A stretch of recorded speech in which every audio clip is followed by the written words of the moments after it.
There is palpable tension in Kenya after the High Court Judge Mugure Thande suspended the Finance Bill 2023. The government side is ranting and they're saying that this bill must be implemented at all cost. Yet the citizens who are really disgruntled, the citizens who had spoken against this bill during the public participation are hoping, and they've got high hopes, that the judges will stand firm. How will the ruling go? Will the judges stand against intimidation and stand with the oppressed, or they will give in? All our hopes rest with the judiciary. The judiciary has given us a mixed reactions. Sometimes they stand with the government, and sometimes they stand with the people. They suspended the GMO. I understand that the GMO was now brought through the back door, but they also brought the LGBTQ when they ruled that they got freedom of association. Now the discussion within the streets is, how will the ruling go? You don't need to go further to know how this bill will be ruled upon in a high court. When you want to know what is happening in the lake, when you want to know news about the crocodile, you can only ask the hippopotamus and they will tell you what is happening. So some of the very close allies of William Ruto have given us an indication of how this ruling is going to be done. They are very confident. One of them is the young member of parliament of Molo constituency, who went to the tweet and at least told Kenyans how confident they are and how they believe that this ruling is going to be made. Let us read together. Molo MP Kuria Kimani, on his Twitter handle, this is what he said: I read mischief in Okia Omutata's conservatory orders on Finance Act 2023. There was no violation on the PFM Act 2012 2012 Act. Both the Finance Act and Appropriation Act were assented to by the president of this on the same day. However, Finance Bill 2023 has been the most litigated piece of the legislation since the promulgation of the new constitution.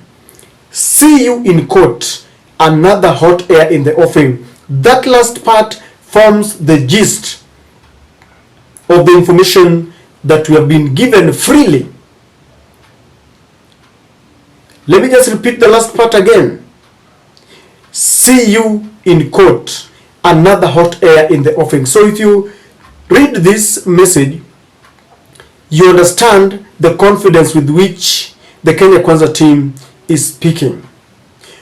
Moving forward, two things will happen.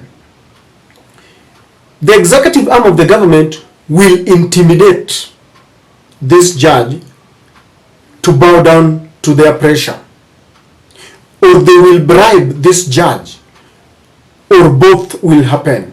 In fact, I'm sure since this ruling yesterday, I know this judge is not at peace. We know the history. I remember sometimes back when there was a lot of controversy in 2017, one of the bodyguards of Deputy Chief Justice Philomena Mwilu was shot at just to show her that she could be next in line. And all the Supreme Court judges realized that things are not the way they are. So we must pray for this judge, Mugure Thande, because she's doing a good job. We know that there is a good relationship between the judiciary and the executive arm of the government since they ruled in favor of William Samoei Ruto. And in fact, I dare say that our courts are the co-authors of our misfortunes, because they had a golden opportunity to take Kenya on the right track, but they decided to give William Ruto a win that I believe did not belong to him, does not belong to him, will not belong to him. And if you think I'm lying, let us open the server.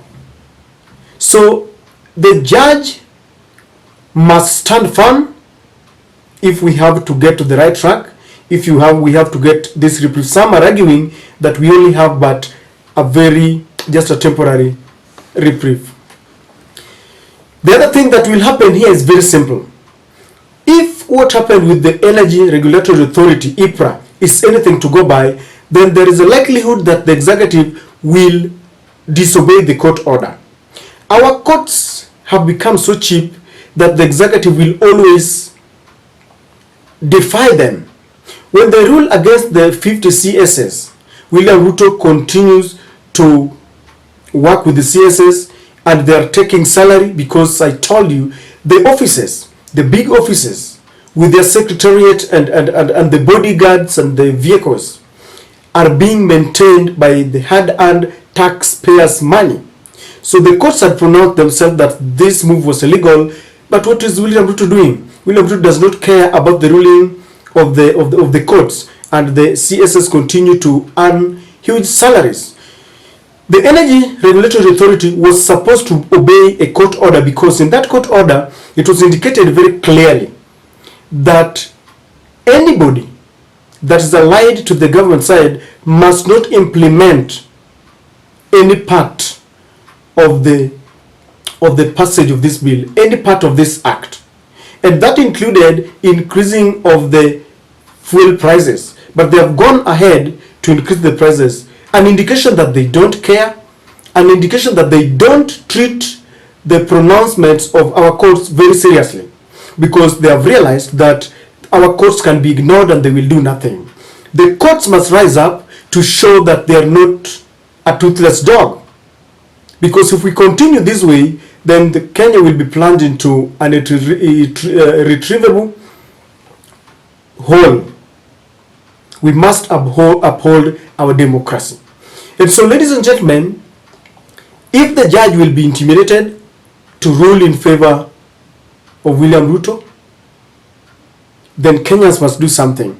Or if they decide to ignore the courts in case the courts rule in favor of Okia Mutata, the only reprieve that we have, the only hope that we have, is for Kenyans to stand up to be counted for their own emancipation. In fact, from time immemorial, it has been proved that freedom is not given freely by the oppressor.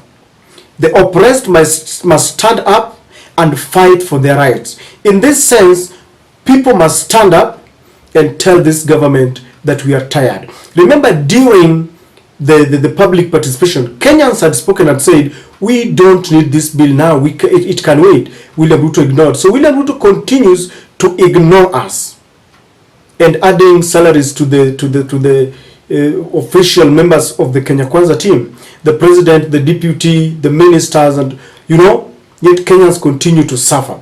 So people must prepare to go for this mega rally on Sabasaba, to speak with one voice that we are tired.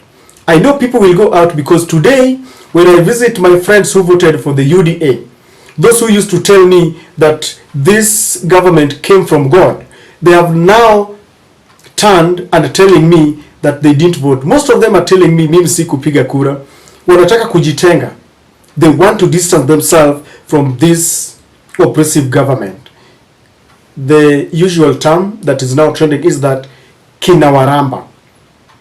Ladies and gentlemen, what do you think is going to happen? Is the ruling going to be in favor of the oppressed, that is the people of Kenya, or the ruling is going to be in favor of the oppressor, the government of Kenya, the cruel regime? Your guess is as good as mine.